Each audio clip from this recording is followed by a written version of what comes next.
దినవృత్తాంతముల మొదటి గ్రంథము 27వ అధ్యాయము. జనసంఖ్యను బట్టి ఇశ్రాయేలీల పితరుల ఇంటి పెద్దలు, సహస్రాధిపతులు, శతాధిపతులు అనువారి లెక్కను గూర్చినది, అనగా ఏర్పాటైన వంతుల విషయంలో ఏటేటా నెల వంతున రాజునకు సేవ చేసిన వారిని గూర్చినది. వీరి సంఖ్య 24,000. మొదటి నెలను మొదటి భాగము మీద జబ్దీయేలు కుమారుడైన యాషాబాము అధిపతిగా ఉండెను. వాని భాగములో 24,000 మంది ఇండిరి. పెరెజు సంతతి వారిలో ఒకడు మొదటి నెల సైన్యాధిపతులకందరికీ అధిపతిగా ఉండెను. రెండవ నెల వంతు అహోహీయుడైన దోదైదియు అతని భాగపు వారిదియు ఆయను. అతని భాగమందు మిక్లోతు అధిపతిగా ఉండెను. అతని భాగములో చేరిన వారు 24,000 మంది. మూడవ నెలను యెహోయాదా కుమారుడును సభాముఖ్యుడునగు బెనాయా అధిపతిగా ఉండెను. అతని భాగములో చేరిన వారు 24,000 మంది. ఈ బెనాయా ఆ 30 మంది పరాక్రమశాలులలో ఒకడై ఆ 30 మందికి అధిపతి అయి ఉండెను. అతని భాగమందు అతని కుమారుడైన అమ్మీజాదాబు ఉండెను.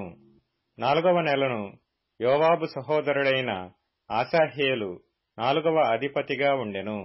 అతని కుమారుడైన జబద్యా అతని తరువాత అధిపతి ఆయను. అతని భాగములో చేరిన వారు 24,000 మంది. ఐదవ నెలను ఇస్రాహేతీయుడైన షంహూతు అధిపతిగా ఉండెను.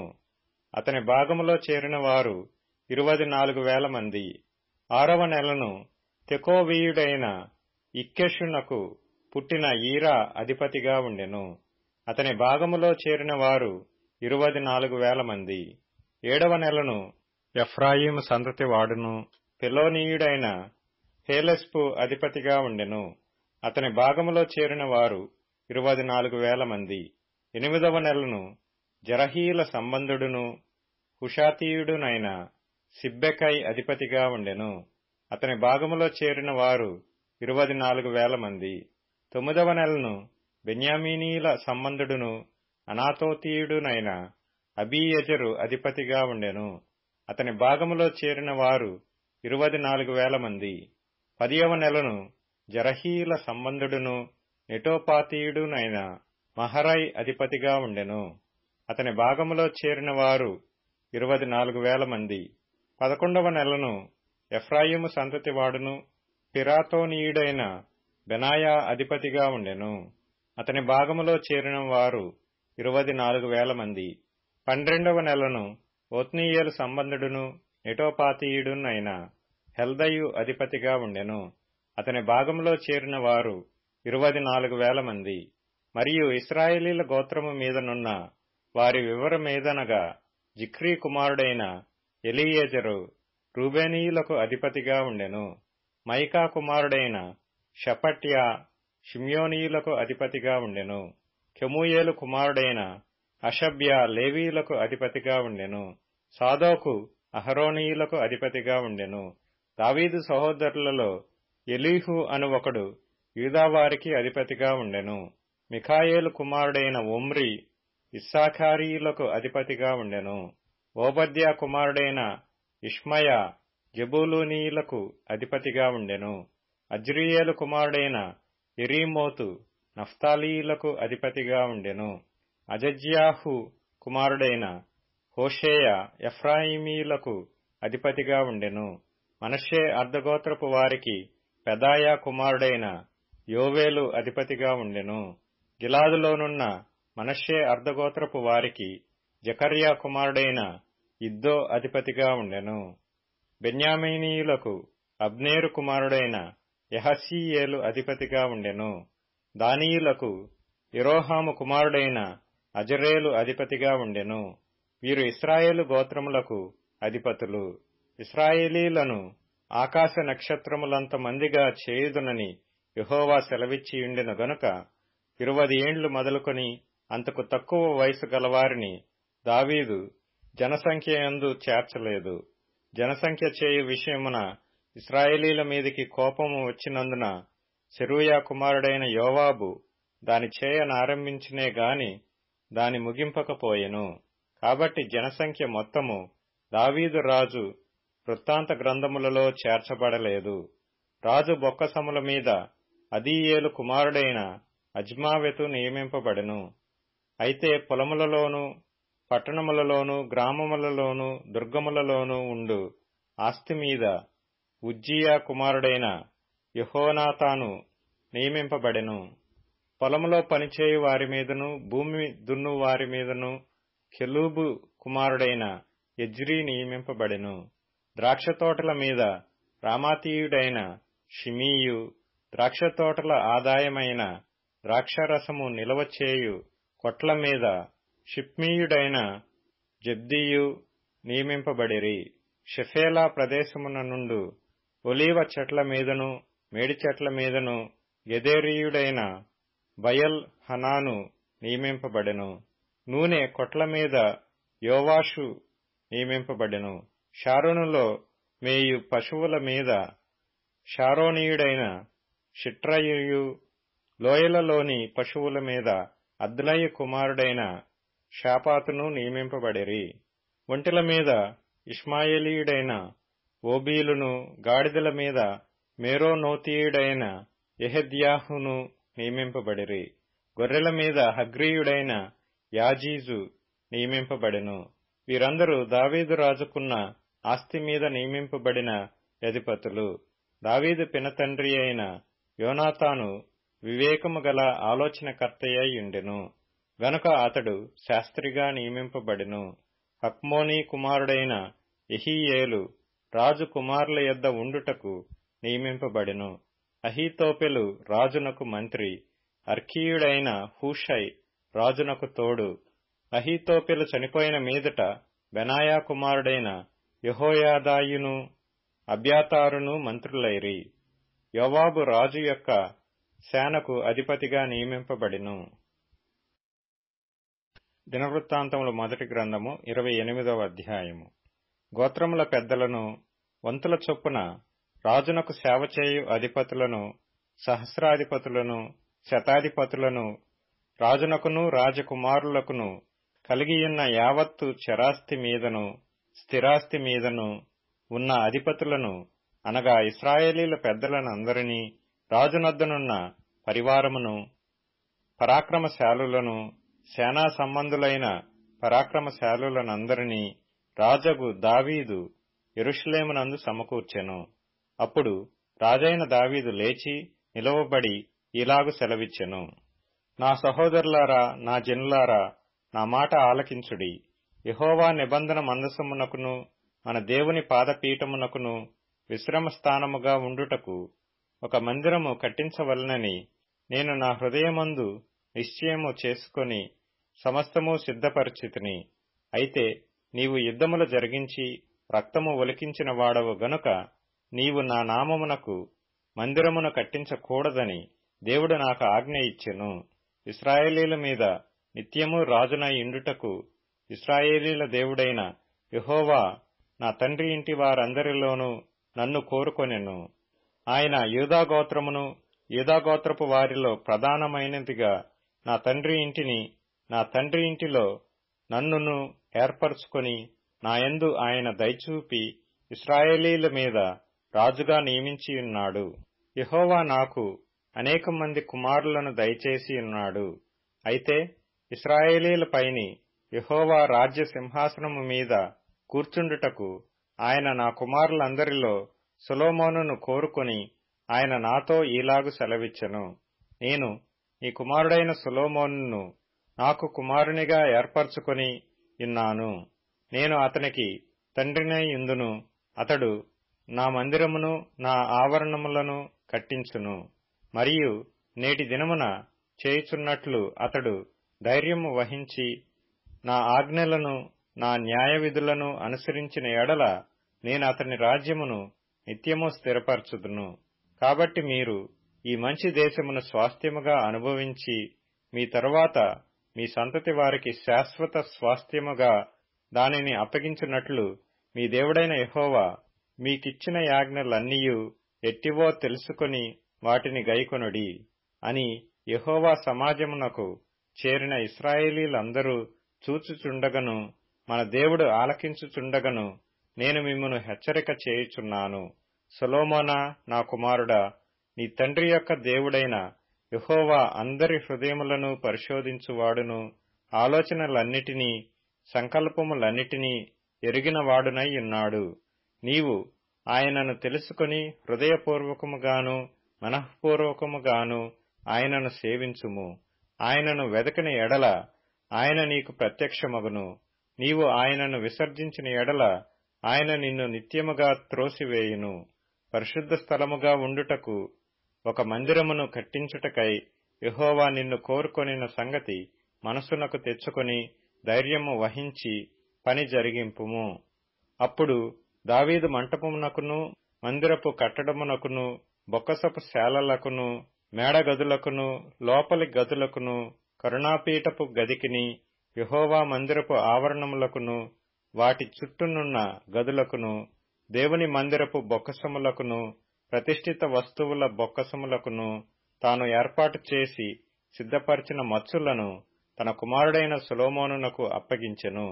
మరియు యాజకులను లేవీయులను సేవ చేయవలసిన వంతుల పట్టీయును యెహోవా మందిరపు సేవను గూర్చిన పట్టీయును యెహోవా మందిరపు సేవోపకరణముల పట్టీయును దావీదు అతనికి అప్పగించెను. మరియు ఆయా సేవాక్రమములకు కావలసిన బంగారు ఉపకరణములన్నిటినీ చేయుటకై ఎత్తు ప్రకారము బంగారమును, ఆయా సేవాక్రమములకు కావలసిన వెండి ఉపకరణములన్నిటినీ చేయుటకై ఎత్తు ప్రకారము వెండిని దావీదు అతనికి అప్పగించెను. బంగారు దీపస్తంభములకును వాటి బంగారు ప్రమిదలకును ఒక్కొక్క దీపస్తంభమునకును దాని ప్రమిదలకును కావలసినంత బంగారమును ఎత్తు ప్రకారముగాను, వెండి దీపస్తంభములలో ఒక్కొక్క దీపస్తంభమునకును దాని ప్రమిదలకును కావలసినంత వెండిని ఎత్తు ప్రకారముగాను, సన్నిధి రొట్టెలు ఉంచు ఒక్కొక్క బల్లకు కావలసినంత బంగారమును ఎత్తు ప్రకారముగాను, వెండి బల్లలకు కావలసినంత వెండిని, ముండ్ల కొంకులకును గిన్నెలకును పాత్రలకును కావలసినంత అచ్చ బంగారమును, బంగారు గిన్నెలలో ఒక్కొక్క గిన్నెకు కావలసినంత బంగారమును ఎత్తు ప్రకారముగాను, వెండి గిన్నెలలో ఒక్కొక్క గిన్నెకు కావలసినంత వెండిని ఎత్తు ప్రకారముగాను, ధూపపీఠమునకు కావలసినంత పుటము వేయబడిన బంగారమును ఎత్తు ప్రకారముగాను, రెక్కలు విప్పుకొని యెహోవా నిబంధన మందసమును కప్పు కెరూబుల వాహనము యొక్క మచ్చునకు కావలసినంత బంగారమును అతనికి అప్పగించెను. ఇవి అన్నియూ అప్పగించి, యెహోవా హస్తము నా మీదికి వచ్చి ఈ మచ్చుల పని అంతయు వ్రాతమూలముగా నాకు నేర్పెను అని సొలొమోనుతో చెప్పెను. మరియు దావీదు తన కుమారుడైన సొలొమోనుతో చెప్పినదేమనగా, నీవు బలము పొంది ధైర్యము తెచ్చుకుని ఈ పని పూనుకొనుము, భయపడకుండుము, విరవకుండుము. నా దేవుడైన యెహోవా నీతో కూడా నుండును. యెహోవా మందిరపు సేవను గూర్చిన పని అంతయు నీవు ముగించు వరకు ఆయన నిన్ను ఎంతమాత్రమును విడువక ఇండును. దేవుని మందిర సేవ ఎంతటికిని యాజకులను లేవీయులను వంతుల ప్రకారము ఏర్పాటైరి. నీ యాజ్ఞకు బద్ధులై ఉండి ఈ పని అంతటిని నెరవేర్చుటకై ఆయా పనులయందు ప్రవీణులైన వారును మనఃపూర్వకముగా పనిచేయువారును అధిపతులను జనులందరూ నీకు సహాయులగుదురు. కీర్తనల గ్రంథం 87వ కీర్తన. ఆయన పట్టణపు పునాది పరిశుద్ధ పర్వతముల మీద వేయబడియున్నది. యాకోబు నివాసములన్నిటికంటే సియోను గుమ్మములు యెహోవాకు ప్రియములయ్యున్నవి. దేవుని పట్టణమా, మనుషులు నిన్ను గూర్చి మిక్కిలి గొప్ప సంగతులు చెప్పుకొందురు. రహబును ఐగుప్తు బబులోనును నాకు పరిచయులని నేను తెలియజెప్పుచున్నాను. ఫిలిష్తియ, తూరు, కూషులను చూడుము, వీరు అచ్చట జన్మించిరని ఎందురు. ప్రతి జనము దానిలోనే జన్మించెననియు, సర్వోన్నతుడు తానే దాని స్థిరపరచెననియు సియోనును గూర్చి చెప్పుకొందురు. యెహోవా జనముల సంఖ్య వ్రాయుచున్నప్పుడు ఈ జనము అక్కడ జన్మించెనని సెలవిచ్చెను. పాటలు పాడుచు వాద్యములు వాయించుచు మా ఊటలన్నీయు నీయందే యున్నవని వారందురు. సామెతల గ్రంథం 18వ అధ్యాయం. ఒకడు ఇచ్చు కానుక వానికి వీలు కలగచేయును, అది గొప్పవారి ఎదుటికి వానిని రప్పించును. వ్యాజ్యమందు వాది పక్షము న్యాయముగా కనబడును, అయితే ఎదుటివాడు వచ్చిన మీదట వాని సంగతి తేటపడును. అపోస్తలుల కార్యములు 20వ అధ్యాయం. ఇదిగో, నేనిప్పుడు ఆత్మయందు బంధింపబడిన వాడనై యెరూషలేమునకు వెళ్ళుచున్నాను. అక్కడ నాకు ఏమేమి సంభవించునో తెలియదు గాని బంధకములను శ్రమలను నా కొరకు కాచుకుని యున్నవని పరిశుద్ధాత్మ ప్రతి పట్టణములోనూ నాకు సాక్ష్యమిచ్చుచున్నాడని తెలియను. అయితే దేవుని కృపా సువార్తను గూర్చి సాక్ష్యమిచ్చుటయందు నా పరుగును నేను ప్రభువైన యేసు వలన పొందిన పరిచర్యను తుదమిట్టింపవలెనని నా ప్రాణమును నాకెంత మాత్రమును ప్రియమైనదిగా ఎంచుకొనుటలేదు. ఇదిగో, దేవుని రాజ్యమును గూర్చి ప్రకటించుచు నేను మీ మధ్యను సంచరించుచుంటిని. మీలో ఎవరునూ ఇక మీదట నా ముఖము చూడరని నాకిప్పుడు తెలియను. కాబట్టి మీలో ఎవరి నాశనము విషయమైనను నేను దోషిని కానని నేడు మిమ్మును సాక్ష్యము పెట్టుచున్నాను. దేవుని సంకల్పమంతయు మీకు తెలపకుండా నేనేమియూ దాచుకొనలేదు. దేవుడు తన స్వరక్తమిచ్చి సంపాదించిన తన సంఘమును కాయుటకు పరిశుద్ధాత్మ మిమ్మును దేనియందు అధ్యక్షులనుగా ఉంచెనో ఆ యావత్తు మందను గూర్చియు మీ మట్టుకు మిమ్మును గూర్చియు జాగ్రత్తగా ఉండుడి. నేను వెళ్లిపోయిన తరువాత క్రూరమైన తోడేళ్లు మీలో ప్రవేశించునని నాకు తెలియను. వారు మందను కనికరింపరు, మరియు శిష్యులను తమ వెంట ఈడ్చుకుని పోవలెనని వంకర మాటలు పలుకు మనుష్యులు మీలోనే బయలుదేరుదురు. కావున నేను 3 సంవత్సరములు రాత్రింబగళ్ళు కన్నీళ్లు విడుచుచు ప్రతి మనుషునికి మానక బుద్ధి చెప్పితినని మీరు జ్ఞాపకం చేసుకుని మెలకువగా ఉండుడి. ఇప్పుడు దేవునికి ఆయన కృపా వాక్యమునకును మిమ్మును అప్పగించుచున్నాను. ఆయన మీకు క్షేమాభివృద్ధి కలుగజేయుటకును పరిశుద్ధ పరచబడిన వారందరిలో స్వాస్థ్యము అనుగ్రహించుటకును శక్తిమంతుడు. ఎవని వెండినైనను బంగారమునైనను వస్త్రములనైనను నేను ఆశింపలేదు. నా అవసరముల నిమిత్తమును నాతో ఉన్నవారి నిమిత్తమును ఈ నా చేతులు కష్టపడినవని మీకే తెలియను. మీరును ఇలాగు ప్రయాసపడి బలహీనులను సంరక్షింపవలెననియు పుచ్చుకొనుట కంటే ఇచ్చుట ధన్యము అని ప్రభువైన యేసు చెప్పిన మాటలు జ్ఞాపకము చేసుకొనవలెననియు అన్ని విషయములలో మీకు మాదిరి చూపితినని చెప్పెను. అతడిలాగు చెప్పి మోకాళ్ళూని వారందరితో ప్రార్థన చేసెను. అప్పుడు వారందరూ చాలా ఏడ్చిరి. మీరు ఇక మీదట నా ముఖము చూడరని అతడు చెప్పిన మాటకు విశేషముగా దుఃఖించుచు పౌలు మెడమీద పడి అతనిని ముద్దు పెట్టుకొని వారు ఓడ వరకు అతనిని సాగనంపిరి. అపోస్తలుల కార్యములు 21వ అధ్యాయము. మేము వారిని విడిచిపెట్టి ఓడ ఎక్కి తిన్నగా వెళ్లి కోసుకును మరునాడు రోదుకును అక్కడి నుండి పతరకును వచ్చితిమి. అప్పుడు ఫేనీకేకు వెళ్లబోవుచున్న ఒక ఓడను చూసి దానిని ఎక్కి బయలుదేరితిమి. కుప్రకు ఎదురుగా వచ్చి దానిని ఎడమతట్టున విడిచి సిరియా వైపుగా వెళ్లి తూరులో దిగితిమి. అక్కడ ఓడ సరుకు దిగుమతి చేయవలసియుండెను. మేమక్కడనున్న శిష్యులను కనుగొని 7 దినములక్కడ ఉంటిమి. వారు నీవు యెరూషలేములో కాలు పెట్టవద్దని ఆత్మ ద్వారా పౌలుతో చెప్పిరి. ఆ దినములు గడిపిన తరువాత ప్రయాణమై పోవుచుండగా భార్యలతోనూ పిల్లలతోనూ వారందరూ మమ్మను పట్టణము వెలుపలి వరకు సాగనంపవచ్చిరి. వారును మేమును సముద్ర తీరమున మోకాళ్ళూని ప్రార్థన చేసి ఒకరి యొద్ద ఒకరము సెలవు పుచ్చుకొంటిమి. అంతట మేము ఓడ ఎక్కితిమి. వారు తమ తమ ఇండ్లకు తిరిగి వెళ్ళిరి.